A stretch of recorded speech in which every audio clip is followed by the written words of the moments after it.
Hey guys, Jason with Long Bottom Farm. Today we're going to do basically a farm update. What's going on around the farm. Winter's here, or winter's almost here. Things are different on the farm now. So I was just going to go through what happens for us at our farm this time of year. Let's see what's going on the farm.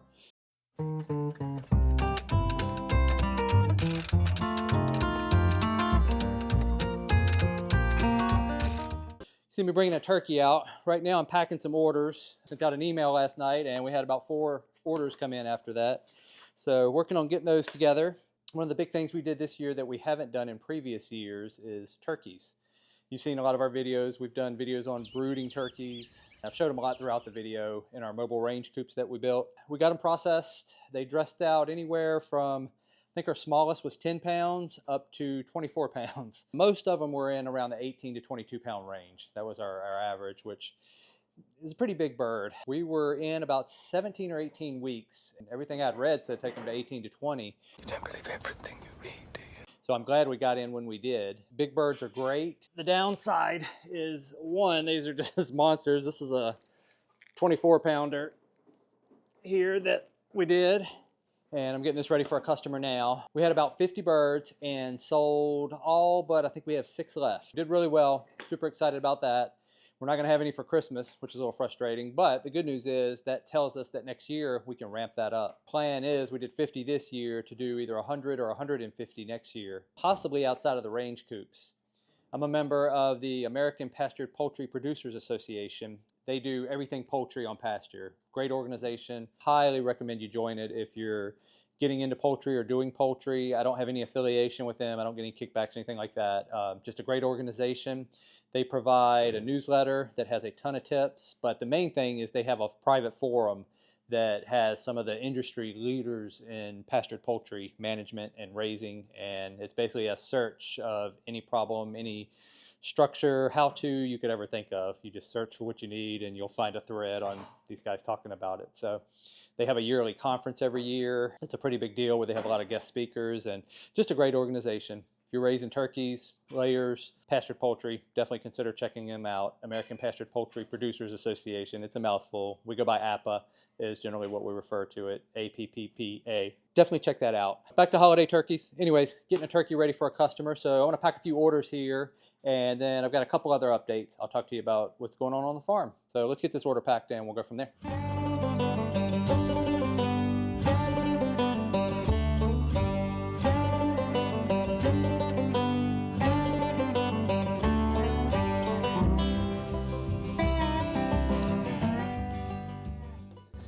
I always write on our sheets just a little message to our customers, let them know thank you. It's kind of like just a little personal detail that we always do with every order that we get. So just something, if you're selling orders, I have a program called BizSwoop. If you're using WordPress or WooCommerce, that's a plugin that you use with it, and I think they charge you like 2 or 3 cents per print.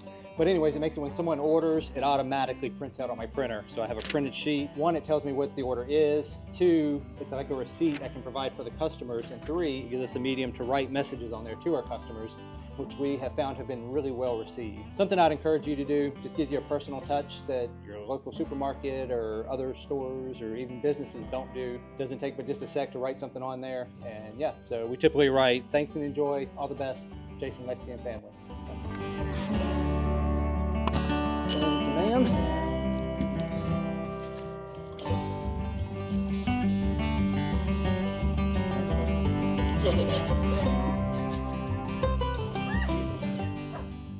So as you can see, got my daughter Finn with me. Freezer, fridge. I did a video. You can look at that video up here. And we talk about our pickup system on the farm. Super simple. If you have a farm, this is definitely the way to do it. Sorry, I just got glasses. I've never had to wear glasses before. And I've had reading glasses, but now I found out I needed prescription glasses.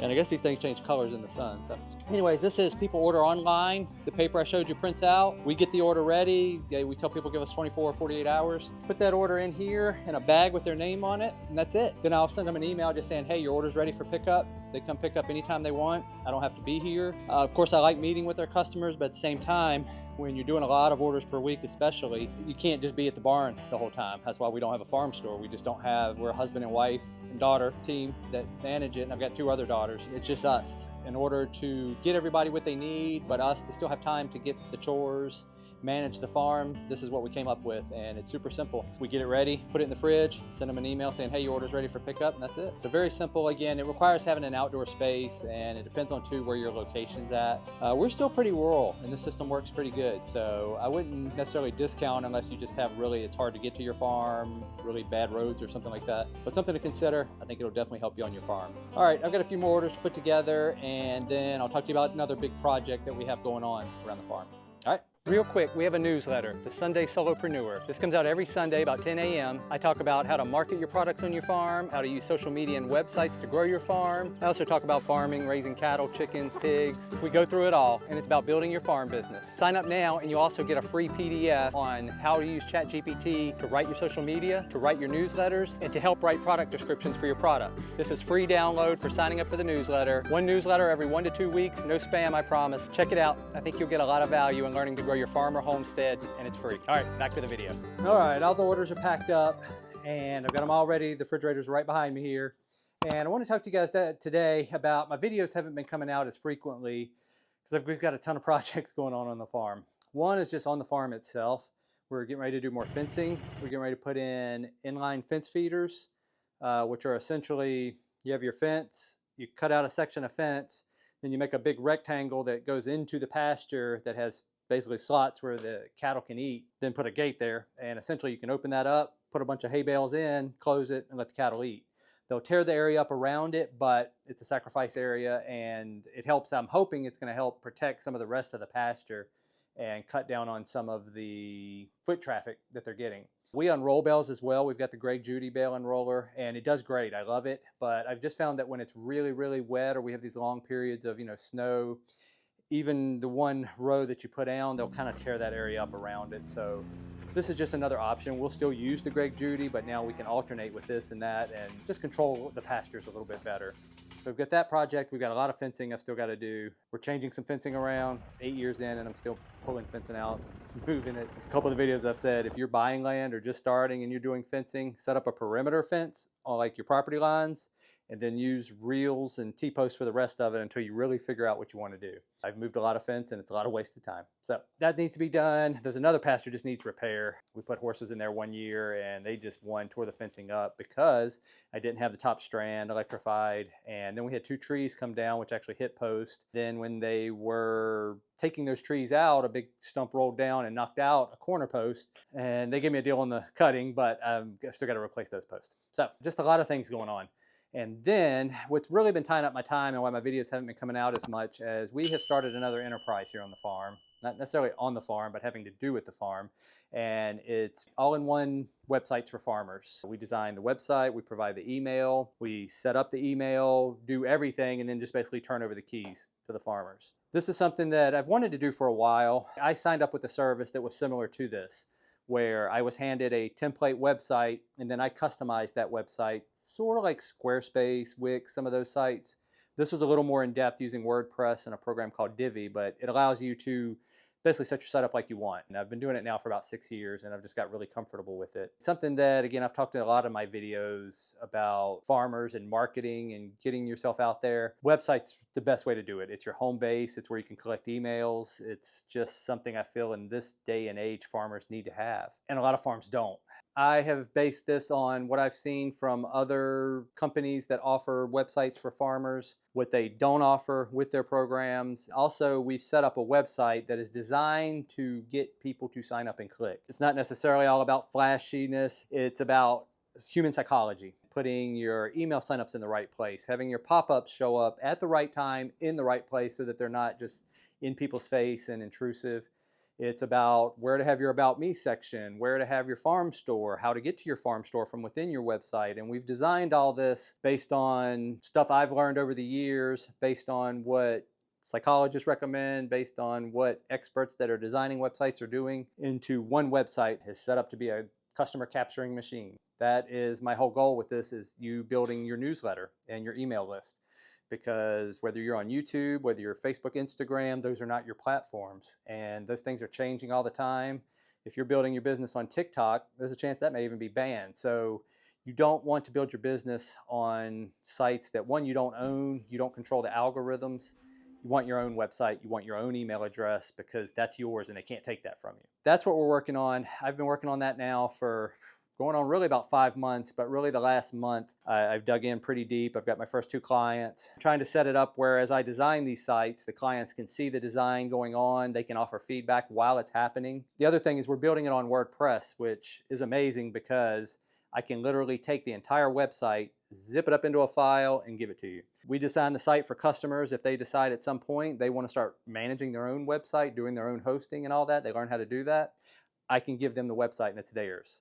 That's part of our model. Is you pay a design fee for the website, and then you pay a monthly fee for the management, the updating of plugins, the keeping the SEO or search engine optimization stuff up to date. And then it also includes an hour a month of just my time telling you, hey, I think you should do this, or evaluating your website, doing things that you want done and that I think can help your website. The reason it's affecting how many YouTube videos I'm getting out is because I'm making a lot of videos for that, basically tutorials on how to set up your farm store, how to write your email. You write your newsletter in your email program. When people start searching and you've got blogs that have the keywords that people are looking for, then that helps Google point them to your site. So it just helps people find you, helps you rank higher with your website. We're planning on, after we get this going good, is even adding on a marketing service that's just an extra service where we actually write your blog, we write your email, we update your social media post, and that'll be just for a monthly fee, but it's a system you don't have to worry about after that. We take care of it all. So that's where a lot of the time's been going. I am going to start sharing this process if anybody's interested. With farming, there's so many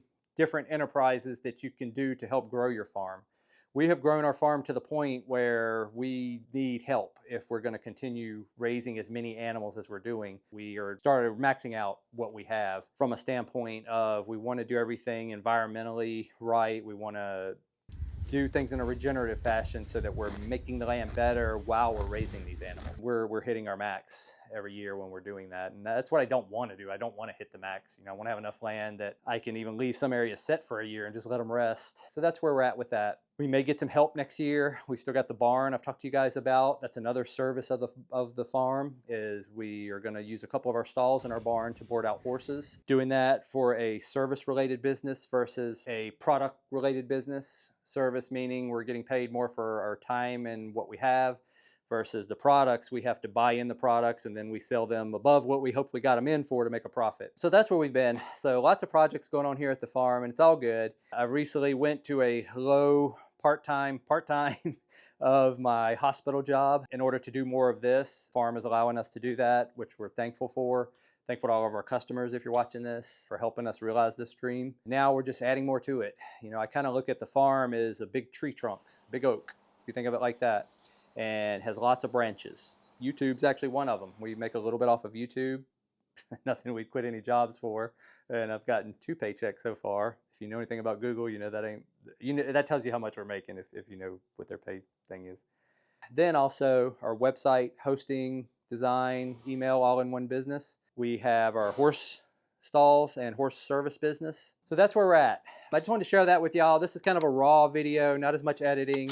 I don't know if you saw the last video I did. I do all the editing for those too, and that was about 15 hours of editing. Might not look it, but it takes a long time to edit, and I'm not the best. At least the parts that I use, I know how to use. It just takes a long time to really edit some of these videos out. So we will be doing more tutorials. I've got some more videos coming on our squeeze chute that I had showed the video of how we set that up and built that. We've still got a steer, and we've got a couple calves that we're going to need to run through for vaccinations and one for castration. So I'll show you that whole process, how it works. I have some more marketing videos coming out.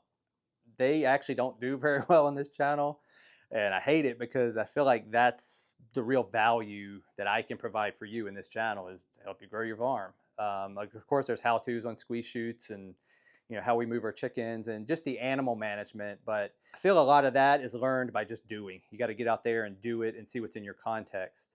With the marketing stuff, this is all pretty just established stuff, and it's not necessarily farm related, it's just marketing in general. And it's something that I know when I came into farming I had none of, and it's something that just over the last 8 years I've really dug into. All the books I buy now have nothing to do with farming. They're all about business and marketing, and that's been that way honestly for about probably the first 3 years I bought farming books. Joel Salatin, Greg Judy, Gabe Brown, a number of books just about management and how they're running their farms. It kind of gets to a point where you've done it, you know what your context is, and you're looking for better ways to do things, but the marketing becomes first and forefront because now you're producing product that you need to sell.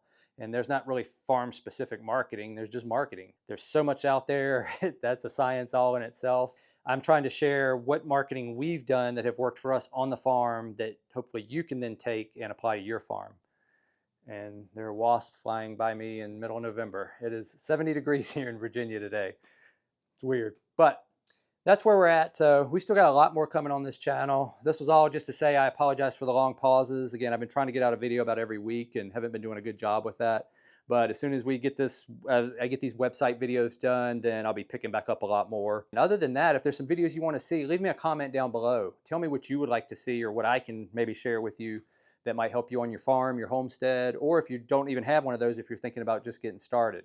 That's kind of what this channel is about. I like sharing what we've done that's worked and what hasn't, and I hope that it helps you in following your dream to homestead, farm, and just be a little more self-sufficient when it relates to using your land to raise animals and products. We'll catch you in the next one. Thanks for watching. Lots more to come.